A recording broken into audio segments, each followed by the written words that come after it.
जैसा कि हम जानते हैं कि गवर्नमेंट ऑफ इंडिया जो स्मॉल सेविंग स्कीम है उनके रेटों की समीक्षा क्वार्टर टू क्वार्टर करती रहती है। तो हर क्वार्टर के लास्ट में उसके अगले क्वार्टर में क्या रेट होंगे वो उसकी घोषणा करती है।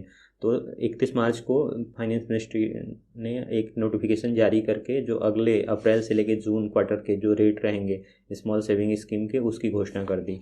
और जो रेट हैं वो 10 बेसिस पॉइंट से लेकर 70 बेसिस पॉइंट तक बढ़ गए हैं। लेकिन जो पीपीएफ अकाउंट है उसके रेट में कोई भी बदलाव नहीं हुआ है। वो पहले 7.1% था, 7.1% था, अभी भी 7.1% ही रहेगा।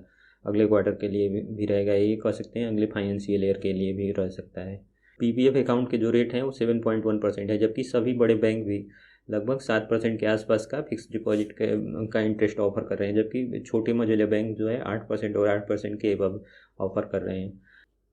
अगले क्वार्टर के अगले क्वार्टर के लिए जो रेट की घोषणा हुई, रेट ऑफ इंटरेस्ट की घोषणा हुई है, उससे पोस्ट ऑफिस के जो कस्टमर हैं उनको सबसे ज़्यादा बेनिफिट हो सकता है, क्योंकि पोस्ट ऑफिस का रेट अब जाके कम्पिटिटिव लेवल पे आया है। तो पोस्ट ऑफिस के रेट मार्केट में अदर बैंक जो एफडी फिक्स डिपॉजिट के रेट ऑफर कर रहे थे उसके कंपेयर में काफ़ी कम हो गए थे। तो 1 अप्रैल से जो पोस्ट ऑफिस का सेविंग अकाउंट है उसमें 4% का इंटरेस्ट रेट मिलेगा, जबकि अभी स्टेट बैंक ऑफ इंडिया जो है वो अपनी सेविंग अकाउंट होल्डर को 2.70% इंटरेस्ट ऑफर कर रहा है। 2.7 मतलब 3% के बिलो।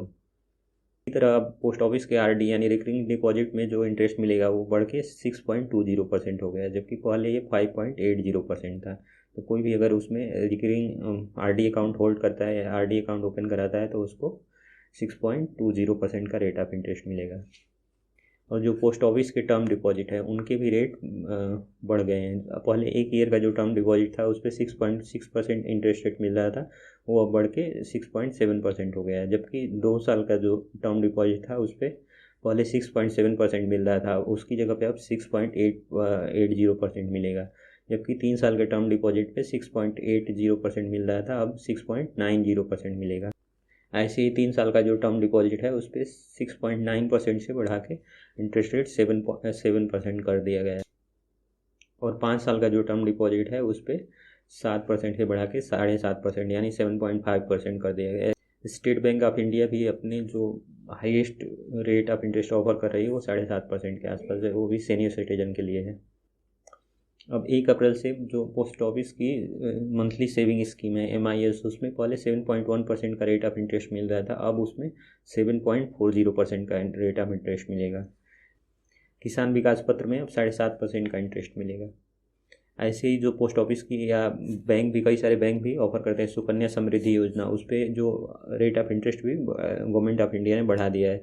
पहले उस पर अभी प्रीवियस क्वार्टर तक, लास्ट क्वार्टर में इस पे 7.6% इंटरेस्ट रेट मिल रहा था, अब वो बढ़ के 8% हो जाएगा। तो सुकन्या समृद्धि योजना का भी rate of interest 8। National saving certificate जो अब तक 7% का रेट ऑफ इंटरेस्ट अट्रैक्ट कर रहा था उसको अब बढ़ा के 7.70% कर दिया गया। सबसे ज़्यादा हाइक 70 बेसिस पॉइंट का NSC यानी नेशनल सेविंग सर्टिफिकेट के रेट ऑफ इंटरेस्ट में हुआ है। और जो गवर्नमेंट ऑफ इंडिया की सीनियर सिटीजन सेविंग स्कीम है उसका जो अभी तक मतलब लास्ट क्वार्टर में 8% रेट ऑफ इंटरेस्ट था, अब उसको बढ़ा के 8.2% कर दिया गया। सीनियर सिटीजन स्कीम की limit, senior citizen saving scheme की लिमिट को भी डबल कर दिया गया है, यानी 15 लाख से बढ़ा के 30 लाख कर दिया गया है। तो सीनियर सिटीजन सेविंग स्कीम में वही व्यक्ति अपना अकाउंट खोल सकते हैं जिनकी उम्र 60 साल से ऊपर हो। और अगर कोई ज्वाइंट अकाउंट खोलता है तो 30+30 यानी अब 60 लाख का इन्वेस्टमेंट सीनियर सिटीजन स्कीम में किया जा सकता है, जिसमें 1.5 लाख। जिस तरह से बजट में गवर्नमेंट ऑफ इंडिया ने सीनियर सिटीजन सेविंग स्कीम के जो लिमिट थे उसको डबल किया था, उससे देख लग रहा था कि आगे आने वाले दिनों में जैसे सीनियर सिटीजन को अट्रैक्ट करने के लिए, उनको एक सेफ ऑप्शन देने के लिए हो सकता है इस क्रेडिट में मतलब रेट ऑफ इंटरेस्ट में एक साइजेबल इंक्रीज हो। लेकिन बस 20 बेसिस पॉइंट का हाइक हुआ है, जबकि कम से कम लग रहा था कि 50 बेसिस पॉइंट का हाइक होगा। तो देखते हैं आगे आने वाले 1-2 क्वार्टर में ये जो सीनियर सिटीजन सेविंग स्कीम का रेट ऑफ इंटरेस्ट है बढ़ के 8.5% के आसपास आसानी से जा सकता है।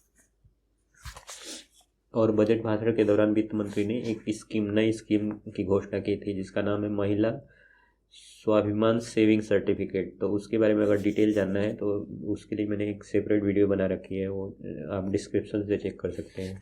धन्यवाद।